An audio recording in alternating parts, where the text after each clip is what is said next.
If you go back to the origins of public schooling in the United States, it's very, very evident and clear that public schools were created not to help all students learn at high levels, but rather to sort and select students, to identify who were the best and brightest, the ones who were capable of receiving more education and higher levels of education.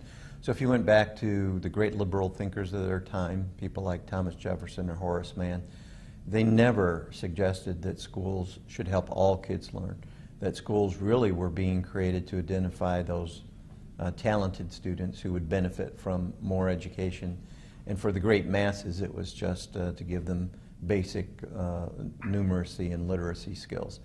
The first high schools were created not to help all kids learn at higher levels, to take them beyond elementary schools, but rather to sort and select students into what was assumed to be their roles in life. So some students would be going into technical programs, others would be going into college prep.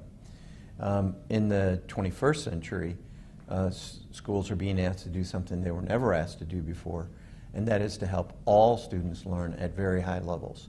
And so we've never attempted that before in the history of the United States, and it's presented schools with quite a challenge.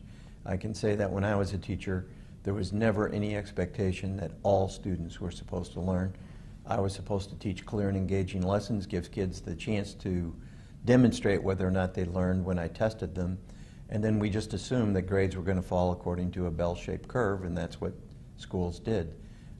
Now we've been asked to assume an entirely different purpose.